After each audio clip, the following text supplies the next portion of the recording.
শুধুমাত্র কার্বোহাইড্রেটের পরিমাণ কমিয়ে কিন্তু আপনি আপনার ডায়াবেটিসকে সারাতে পারবেন না। ডায়াবেটিস একটা প্রগ্রেসিভ ডিজিজ।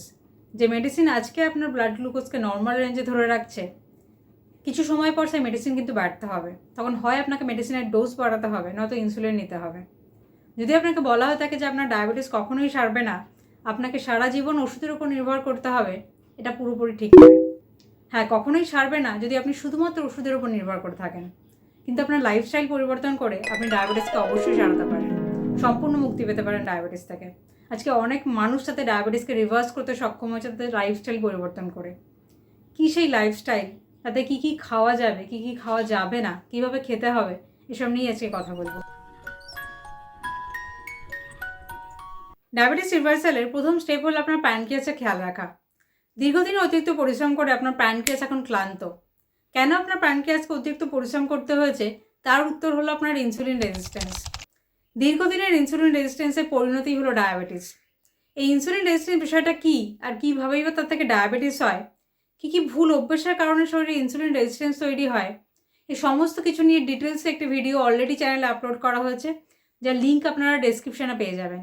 আমাদের প্রথম উদ্দেশ্য হলো আমাদের প্যানক্রিয়াসকে বিশ্রাম দেওয়া, কারণ তবেই সাথে কর্মক্ষমতা ফিরে পাবে আর আগের মতো ইনসুলিন তৈরি করতে পারবে। এই বিষয়ে যেটা আমাদের খেয়াল রাখতে হবে যে আমাদের ব্লাড গ্লুকোজ কখনোই যেন দ্রুত বেড়ে না যায়। তার জন্য আমাদেরকে কার্বোহাইড্রেটের পরিমাণ অবশ্যই কমাতে হবে। আর এই প্রসঙ্গে আমি আপনাদের সাথে গ্লাইসেমিক ইন্ডেক্সের পরিচয় করিয়ে দিই।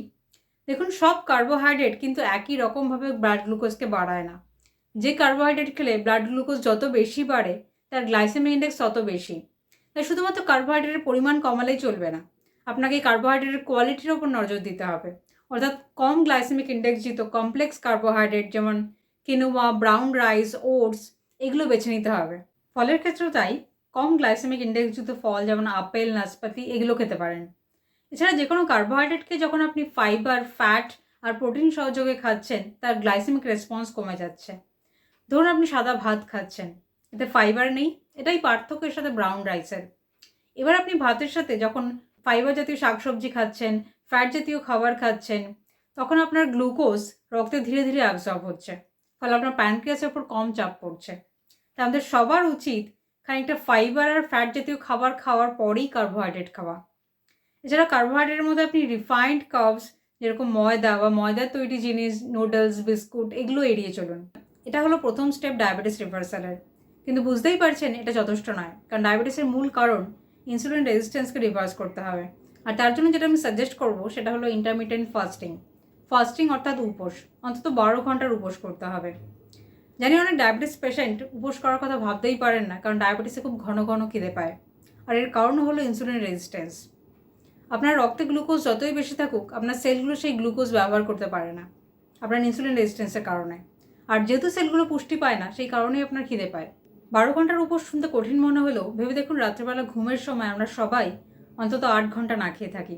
আর ভোরবেলা ঘুম থেকে ওঠার সাথে সাথেই অনেকেই ব্রেকফাস্ট করি না। সেক্ষেত্রে আর 9 থেকে 10 ঘন্টার একটা ব্রেক হয়েই যায়। আপনাকে যেটা করতে হবে, আপনার ডিনার টাইমকে ধীরে ধীরে আগিয়ে নিয়ে আসতে হবে। অর্থাৎ যদি আপনি রাত 10টায় ডিনার করেন, সেটাকে 9:30টায় করতে হবে, এরপর 9টায় করার অভ্যেস করতে হবে। একই রকমভাবে ব্রেকফাস্ট টাইমকে ধীরে ধীরে পিছিয়ে নিয়ে যেতে হবে। অন্তত 12 ঘন্টার একটা ব্রেক দরকার। মনে রাখবেন, পুরো ব্যাপারটাই স্বাভাবিক হবে। অর্থাৎ আপনার খিদে পাচ্ছে, তা সত্ত্বেও আপনি খাচ্ছেন না, এটা করলে কিন্তু বডিতে স্ট্রেস তৈরি হবে।